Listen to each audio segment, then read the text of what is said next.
Now this is Dynamite with the whole Southside Quarry crew. You understand?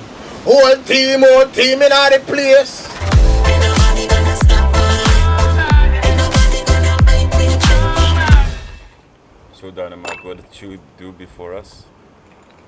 Well, before I meet you guys, I was a ganja farmer. Call me the ganja planter. Before I meet you guys, I used to farm with my dad in the hills. We farm marijuana, you understand? Vegetables, all those things. I used to sell in the market when I was really young too as well. I used to do my music, write my music, everything, but I didn't came out professionally. How old were you at that age when you started writing your music? All around 12 years old. Right. All around 12, you know. And even before that, in school, in primary school, you know. Knocking on the desk with my friends them, you know. Just making music. So it's been there for a long time, man. Yeah, man. And you had a style, you developed a style when you were younger already? You know which direction you were going, or you were just messing around, or you were recording somehow on whatever what, or what were you doing? Well, I know I wanted to do conscious music, you know, reggae music, dancehall music, music in general. Your dad inspired you to do that? Yeah, my dad inspired me. My dad usually wake up every morning when I was really young. My dad wake up every morning and play Sizzla Kalonji. That's a reggae artist from Jamaica. Loud, loud, loud. Waking up even the neighbors, bro. Yeah, I noticed you listen to Sizzla before you perform. Yeah. Since you're with us, and we performed already a few times. His energy. Yeah. Sizzla give me a lot of energy, you know. I love reggae music. Trust me. So that's my foundation really and truly, and reggae music.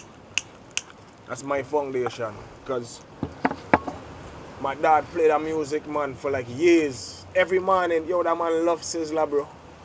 So like it conditioned me. Then I start listening other artists like, you know, Bunny Wailer, Garnet, Silk Culture, all these conscious old school reggae artists, Bob Marley too, you know. So I think that's where my love for music really, you know, develop and come and and then I just make up my mind and say, you know. What did you record then the first time? On a Dell computer. I didn't have a mic. I was recording through the computer. So there's a space saver. Yeah. Right? And I used to sing through the computer.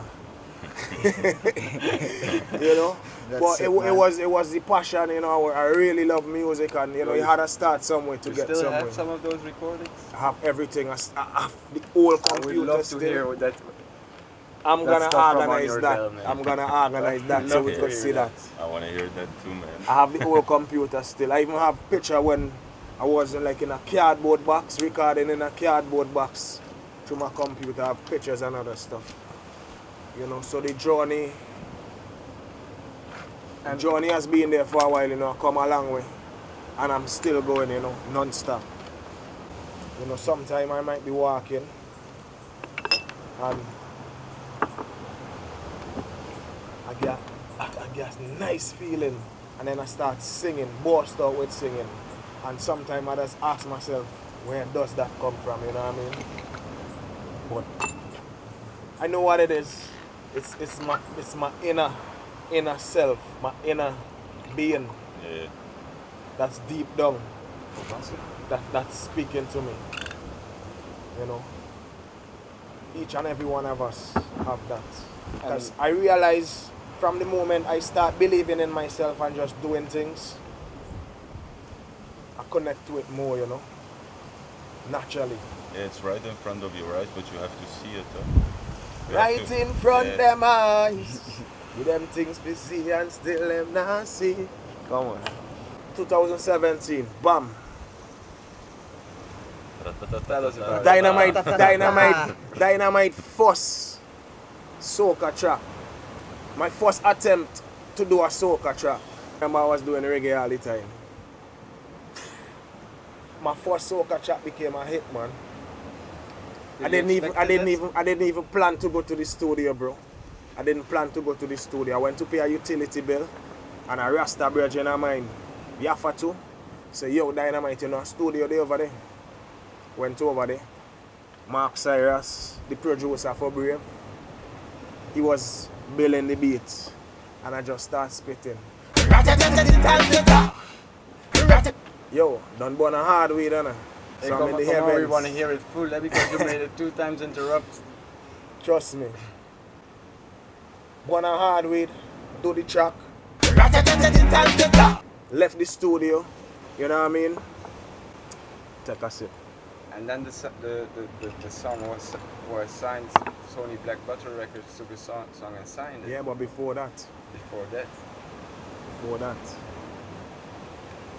Every vehicle's passing up and down, playing this song Brave. So I'm like, yo, that is my song. Radio station playing it. Yo, this song blew up like just right in front of my eyes, yo. Everybody singing my song, feel real good. Time come around, we had to go to the schools and you know, because we usually go around to like the primary school and the secondary school and do performance. You know, start performing, children love this song, everybody love this song, you know what I mean? Boom, bang. Everything that happened was supposed to happen the way how it happened, you know.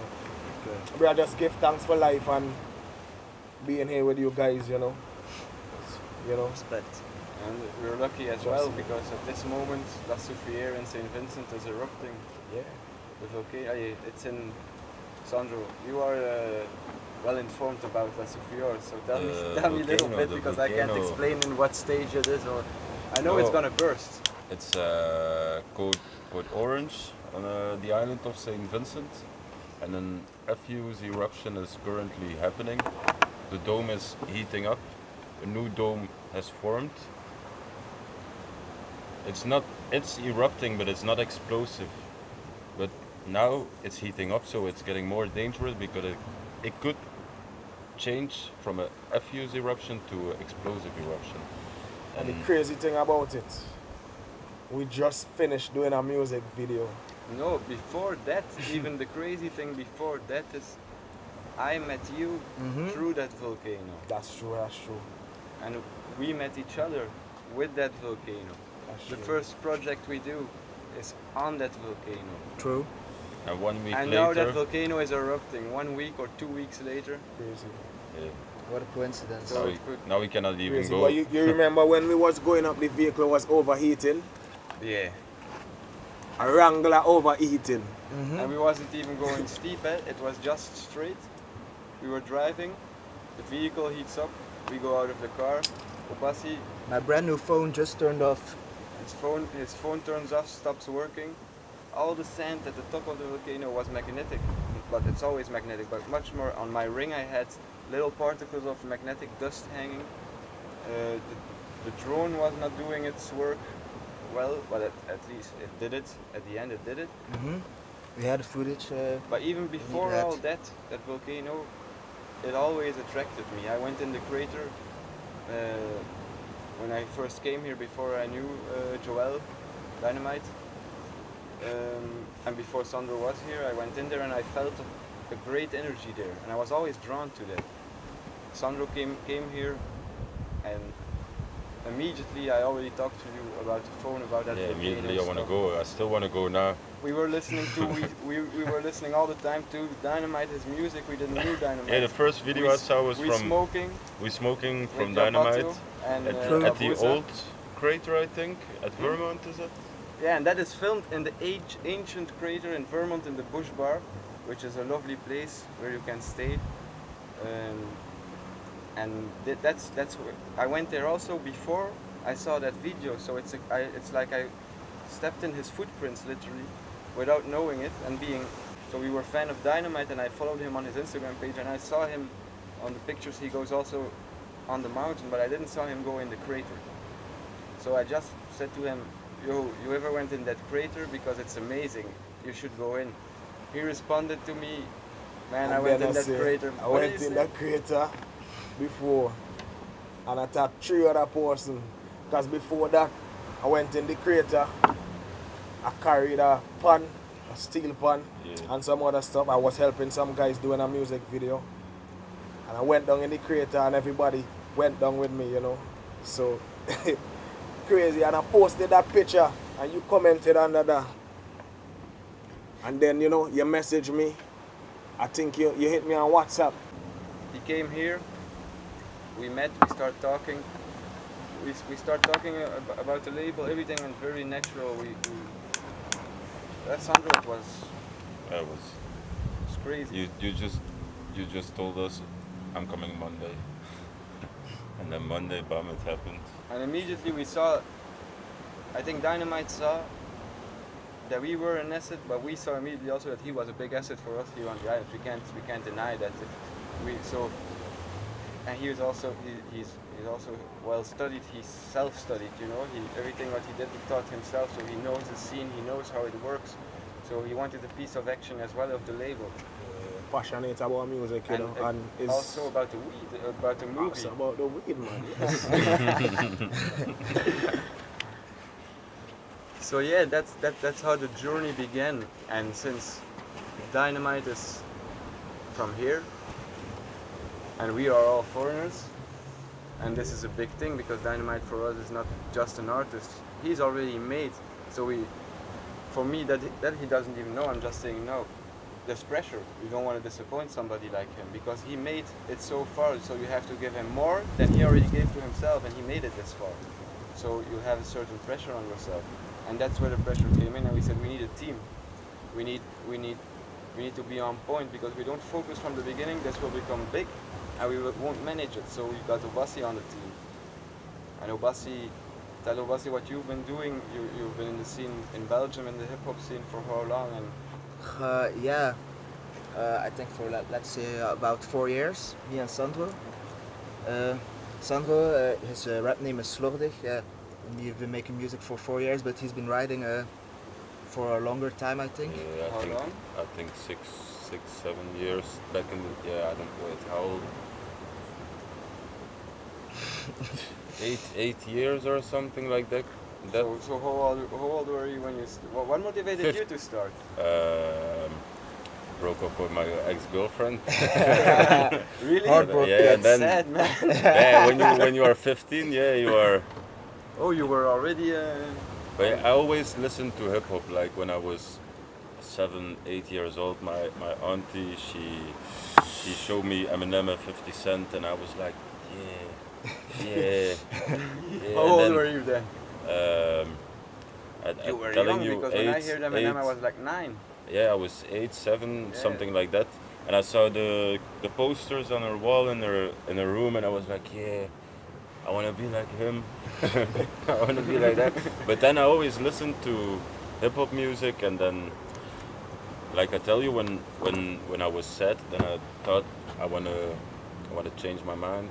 I wanna do something to cheer myself up, or something like that. And then it began. In the beginning, I recorded with my phone, and then So your first recording was on a phone, to listen to myself, yeah. and it was through the.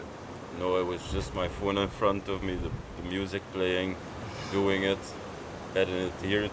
I let someone listen to it, and then that person said, Who listened Nah. to it? Who listened to it? someone from my class, and she was like, and I was like, ah, shit. Well, you really thought That you had motivated goals. me to go harder because she said, yeah, this sucks, eh?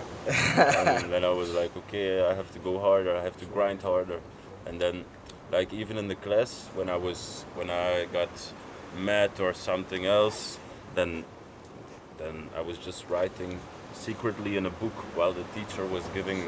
So you wrote actually more out of anger. He wrote out of. He wants to spread a message No, to to- the youth and to the people.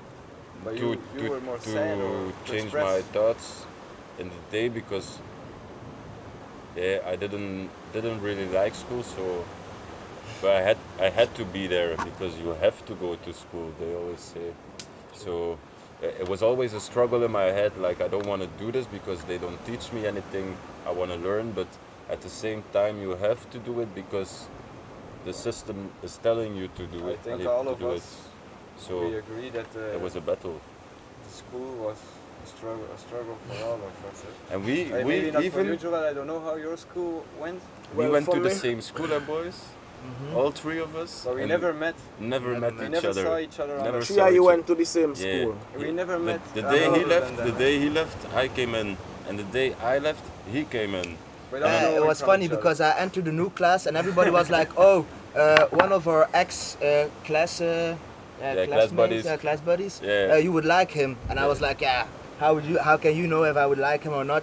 And he was in another school with one of my best friends. And I met that And, guy, and yeah, he was they also. linked up, and that's how we linked now up. my best friend Tobasi, he's now in the school where you were.